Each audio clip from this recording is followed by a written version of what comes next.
Hi, I'm Simon from the Hike with Mike Foundation, doing a short series of meeting with our trusted therapists. So today I'm joined by Andrew Harvey. Andrew, would you like to introduce yourself?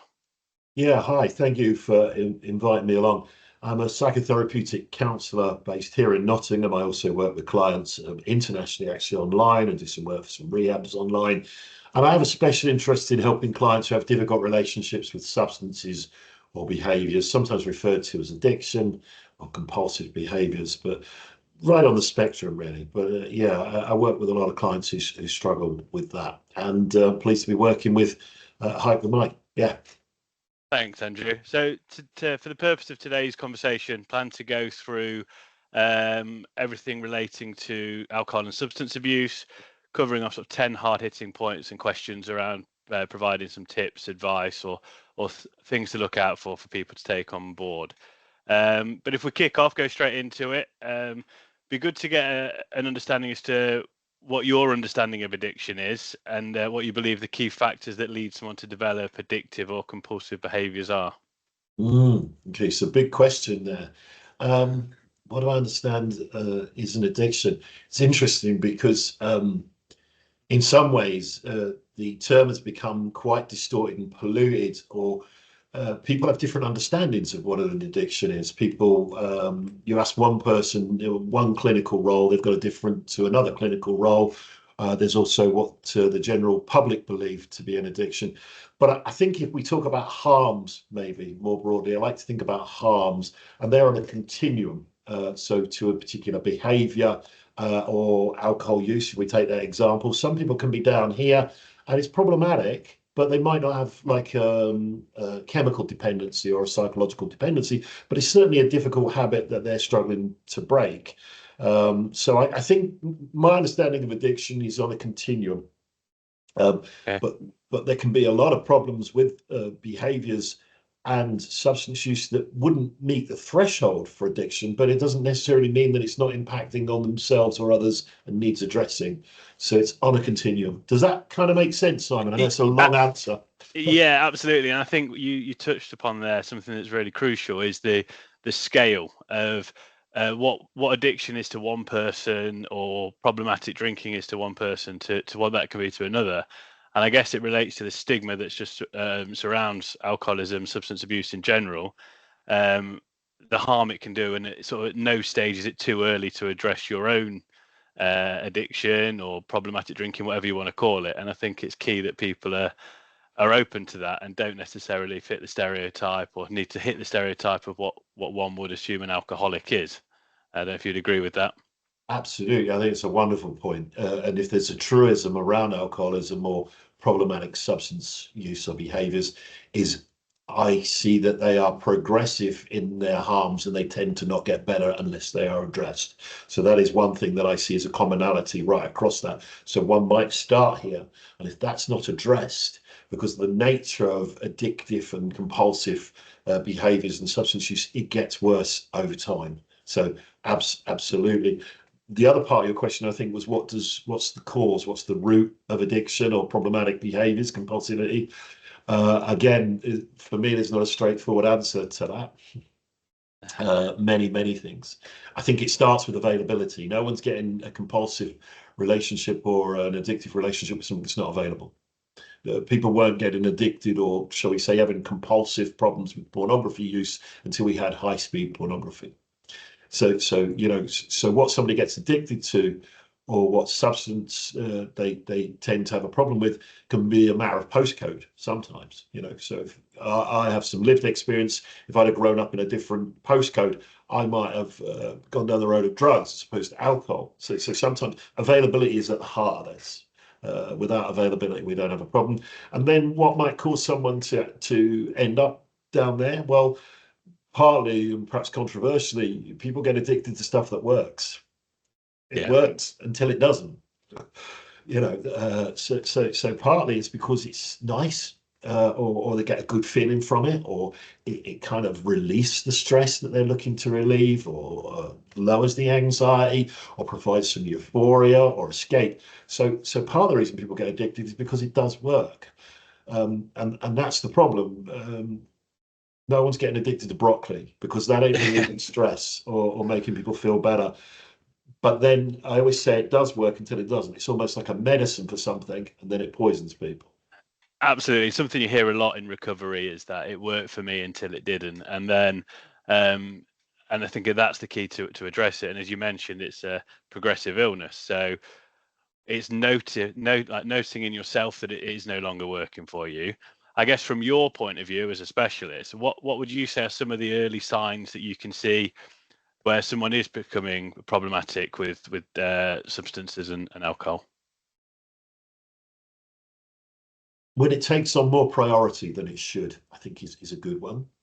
Again, uh, I'm not very specific in my answers because I think that reflects the way I work. Is everyone in front of me is individual, you know, and their journey into alcoholism or addiction or compulsive use is different. Just to loop back to causes, you know, some people it's trauma, it's disadvantage, it's, you know, if there is pain and discomfort and we seek something to comfort that so the discomfort can be the root of the addiction, you know, whatever that is.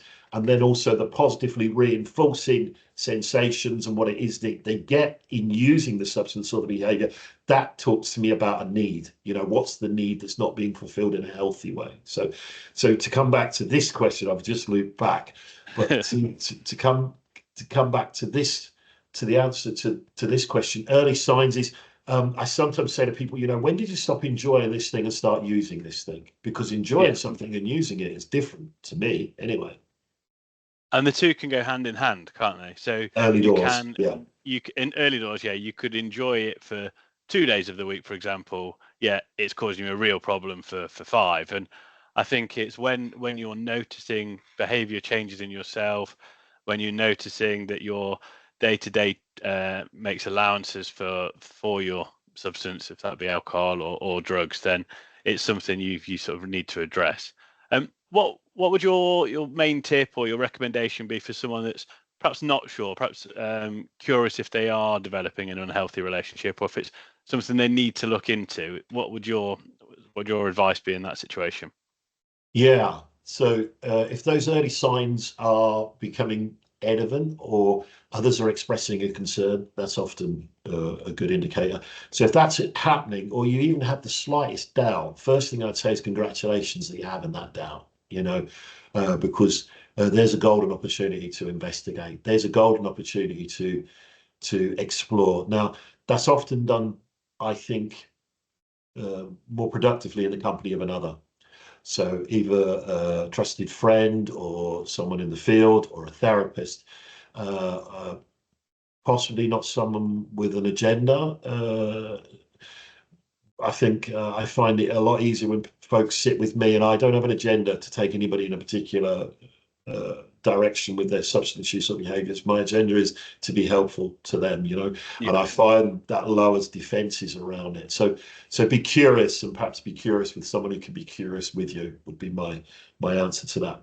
Mm. Nice. And I think from my own lived experience in this, I think when there is the opportunity for a dry January or a stay sober for October situation, if you are curious about it, try that period of time when it's socially acceptable to go into and see how you cope. If you're white knuckling through counting down the days and you only think you're going to come back worse and harder at the end of that set period, it's probably more of an issue than you think. How would you agree or disagree on that I think it's a statement? wonderful point. One of the things I sit with people when they come to me, sometimes folks say, you know, I don't know that I'm an addict or an alcoholic, or I'm not sure it's not a problem at all, or I have all this stress and maybe I'm doing that for that reason, or I lost somebody, or, you know, things are really difficult. So I'm not sure if it's a problem. And I think experience is a great teacher to all of us, isn't it? And I say exactly what you just said, really. I say, well, perhaps we should give it a go and see how it goes,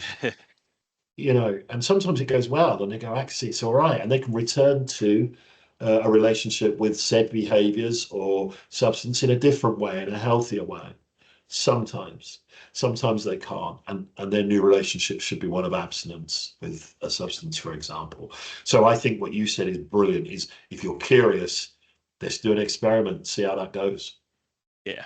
And if I think the abstaining from alcohol, in particular, is one of the things that perhaps puts a lot of people off from going into sobriety, from taking a look in the mirror and addressing their own problems. Do you think that abstinence is the only way to go if you do have a problem with drink?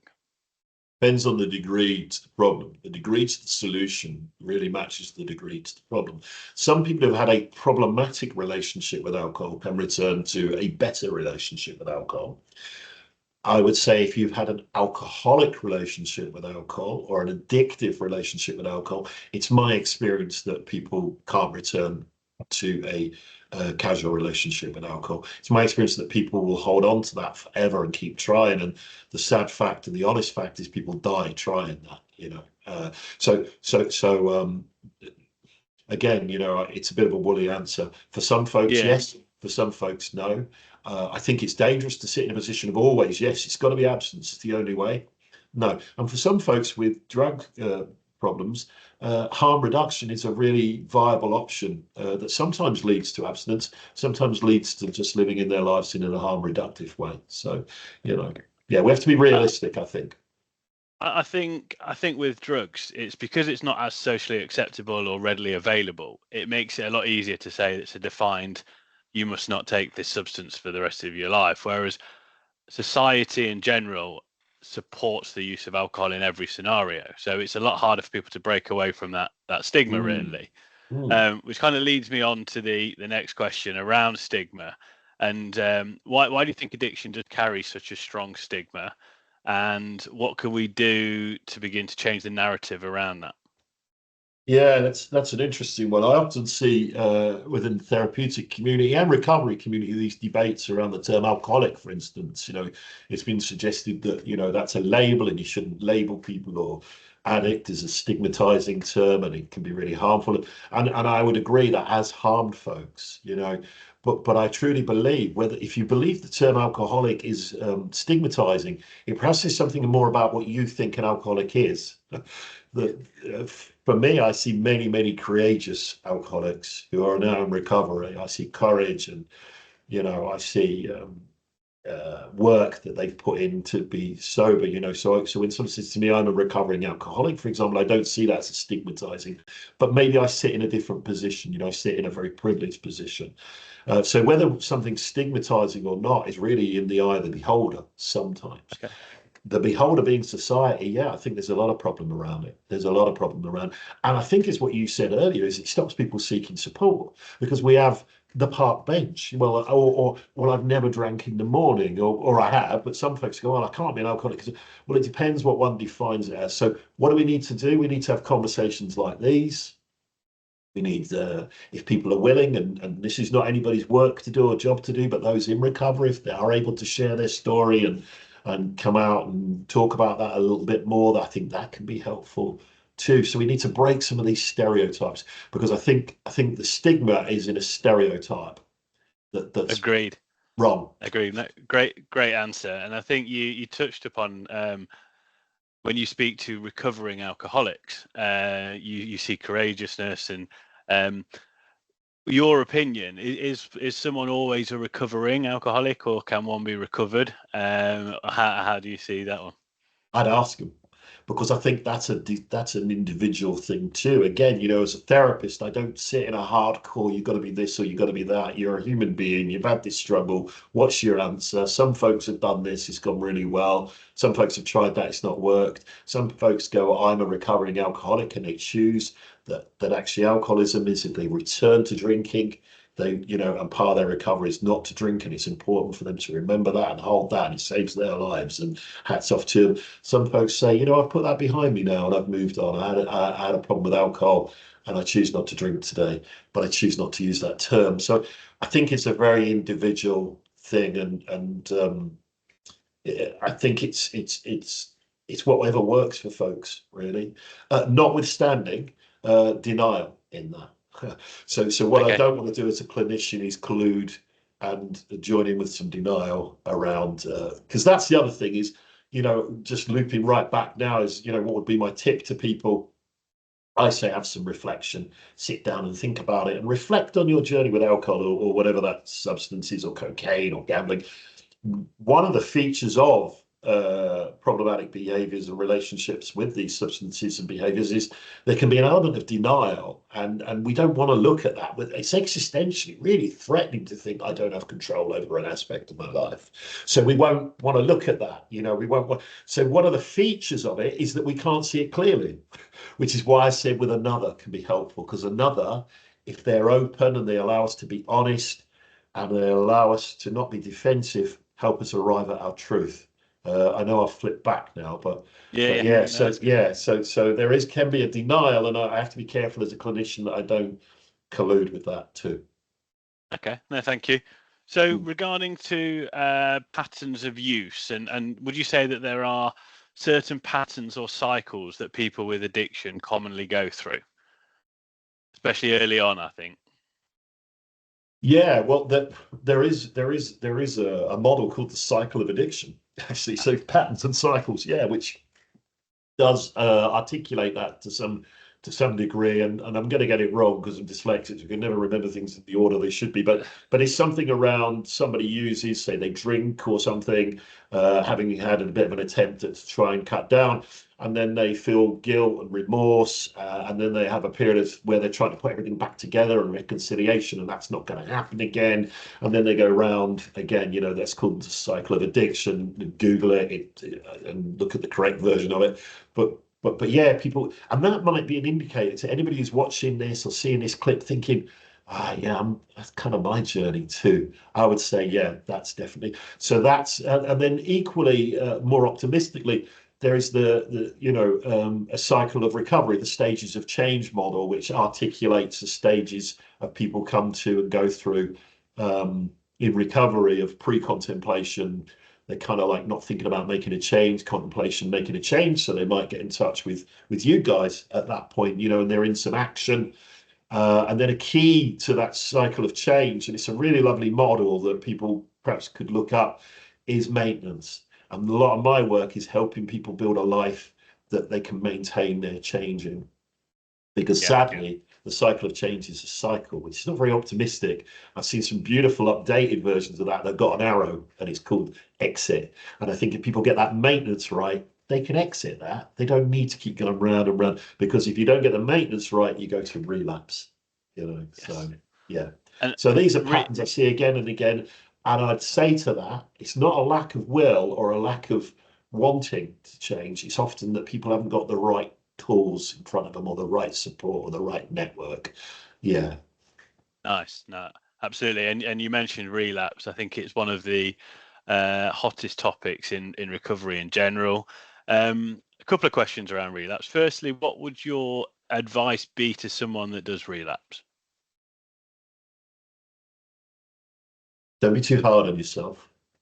There's some gold in the relapse. There's gold in that. I wouldn't recommend it, but there is gold in it, because if we can work out what was going on, what you saw, what was you needing when you relapsed, or what was you trying to leave when you relapsed? If we can get into the why of a relapse, we can get into the how of staying clean and sober, if those are the words you choose, or maintaining your change going forward. So if we can get into the why, we can learn the how. We can learn what we're not doing, what can we do better. And relapse for many people is a part of the process. It's not a failure, it's a part of the process. That cycle of change, every time we go around, we should get wiser and we should learn more. But we only do that if we meet it compassionately, in a grounded place, often with another. Does that kind of answer the question? It does, yeah. I think it's key that people are often need to be grounded when they do relapse. I also think it's key that people don't use it as an excuse in recovery. So if they're going through their recovery journey, to say, "Oh, it's part of the journey," or "I'm allowed to do it. It makes me stronger." I think it's got to be treated on a case by case basis. And you'll hear people say in recovery that they haven't got a relapse in them because they don't think they'll come back to it, or come back from it. Sorry. So I guess it's getting that support there for people if it happens, but not making it so readily acceptable that people have it as an excuse to plan a relapse or go out and relapse for because they think they're encouraged to do so. Would you agree? Absolutely. I think it can be part of people's journey, and it's important to say that so people don't beat themselves up. But I Yeah, wouldn't recommend it as part of the journey. And some people who relapse don't come back. yeah, And that's really, really sad. And again, there's something important about that, as is the absence violation effect is often referred to as I've relapsed, so I'll carry on. And that comes with the devastating feelings that I've lapsed, so that I'll continue, and what people are going to think. And so in a lapse, there can be a collapse into previous, like full blown, So I say if there's a lapse, make it a lapse, don't make it a relapse. Please don't yeah, make it a relapse, because that literally for some folks can get them locked into more destruction for a long time, or it can be fatal. But equally, I agree with you. And it's always controversial with me. Do I talk to people about relapse management? Well, I don't think I'm planting the idea in their mind of a relapse. I don't think it's news to them. But what I'm saying is, until you get the tools and get the right stuff in place, it might be part of your journey. And if it is, you need to watch that and listen to it and learn what you need. You clearly are not getting what you need, or you're not in the right place that you need to be at the moment, and your responsibility is to do that, get that, find that, so you don't keep relapsing. yeah. No, agreed. So if we just going into sort of some tips and advice, I guess for people, we're entering sort of the Christmas period now. What would your advice be to someone who is perhaps sober curious at the minute, or someone that perhaps feels they have a unhealthy relationship with alcohol at the moment, as they're approaching this very social period, a very drink fueled period? If they're sober curious, they're probably really dig into the reasons why they are. Get close to that, amplify those, get them on a piece of paper, get really honest with yourself and give it a go. As you said, you don't have to give it a go on your own. There's some wonderful stuff online, some really good support. Even if you're don't define as an alcoholic, or it's just a behavior change you want to make, there's some communities online that are wonderful and supportive, and groups like yourselves. And there's don't do it alone, is what I'd say. Get the tools in place, get some support in place and give it a go. And if it turns out to be a problem, it turns out to be harder than you thought, if you're bargaining with yourself, that's another thing. If you're doing deals with yourself, no one's doing that again over broccoli. No one's going, well, I will just have, I know we're not going to have broccoli today, but I will. I won't have broccoli on Tuesday. If you're doing that with alcohol or whatever it is, that needs investigating. If you are negotiating with yourself and you keep losing the negotiation, you got to ask yourself why. So what I would say is get some support in place, give it a go. If you're sober curious, give it a go. Yeah, why not? No, brilliant, thank you. And I guess that you mentioned that support in place. Yes, we at the Harvey Might Foundation would love to support anyone that's going through this, or even thinking about starting on the sober journey. People like yourself are there for professional help, and we can fund to help people have that specialist support as well. But what about the more mainstream support functions out there? So, would you recommend any of the groups that are there for moderating drinking to start with, or people with problematic drinking? What would your advice be for people that are just perhaps not a full blown alcoholic, or they're not sure, but they wanted to find some advice or some groups to support them? There's some great groups online specifically for that. There are groups that are seeking to moderate. There are groups that are seeking to change their relationship with alcohol and have a different relationship with alcohol. And then, of course, there are those groups that are there set up for people who need and seek abstinence. Alcoholics Anonymous, 12-Step Fellowship, known worldwide, been around for, I don't know, 90 odd years, is it, or something? Really helpful to some. Really, I mean, life-saving, absolutely life-saving. A lot of compassion in those rooms. Not so helpful for others. It's about finding what works for you. Smart Recovery is another recovery group that's getting going more and more. People who've been to Smart, it's been life-changing for them. Really, really wonderful. So it's a bit like finding the shoe that fits, but sometimes we have to wear them for a while. So if you go to these things, it's kind of not working, just ask yourself why and give it a go. And I think a lot of these groups are a bit like restaurants. You got to try a few until you get a good one. It doesn't necessarily mean that AA is not for you if you go to a couple, and they might be the meetings that you're going to that you don't, or Smart Recovery. So I would say, and of course, there's your local drug and alcohol services as well. if you're struggling, and then therapists like myself, an online directory. So there's tons out there. Alcohol Change website's got loads of great information. Bit of a decoration, used to work for them, but I don't currently do anything with them. But they're really good. I mean, they're behind Dry January. Loads of great information on that website about tips for cutting down, and groups and people you can follow. Social media is full of people that you can follow, so and they're doing some good stuff. So there's not a shortage of information. It's just choosing the information that works for you. Absolutely agree. And on the point of social media, there's sort of the podcasts that come with that, the quick literature that's there, and the pages online are great for people just wanting to find out some more. One thing I hear a lot about AA is a lot of people are put off from the religious element of it. If you're listening to this, you're not religious, but do know you have a problem with alcohol, what would your advice be to that person? So I can't speak on behalf of AA, and I don't, So I would say check out their website. I think there is some information for those who are agnostic or atheist, or might struggle with that. I think they actually provide some information that addresses specifically that. My understanding is that it's a spiritual program. Right. We are in the realms of controversy here. There are those that would say different. And again, I'd say don't let that. Actually, I would say, I'm going to say this: don't let that put you off. Give it a go. Go find out for yourself. Go find out for yourself. Yeah, is that fair? Do you think? Yeah, I think that's great advice, and don't just always believe everything you hear, and like you said, try a few things and see what works for you. So just before we sort of wrap up, are there any other tips, any other advice you'd give to anyone who's perhaps watching this and not sure what to do? Yeah, I would say that if you're watching this, there's a good chance that you or someone you know is struggling with either a behavior or a substance misuse. And I would say that that doesn't need to continue. I would say if it's early doors, get it now.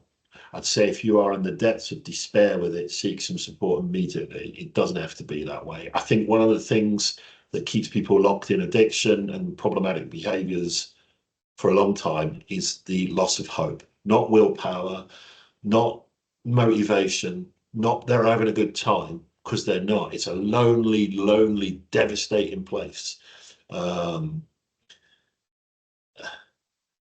loss of hope is the killer in it. It's the loss of hope that keeps people in that misery. The belief that they can't do it. I don't think it's that people can't do it. It's that they've not been shown how to do it.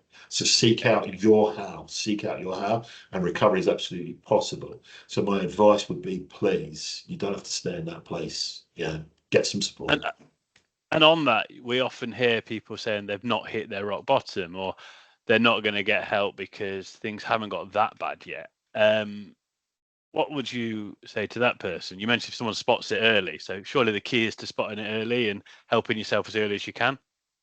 Yeah, I think on that continuum, I think about it as a building with a lift, and that lift you can get off at any floor, and why not get off here while you've still got a lot to get off for, because that lift, as I said earlier, it's progressive. Unless you do something about it, this doesn't get better on its own, even if it's problematic and not completely blown addiction.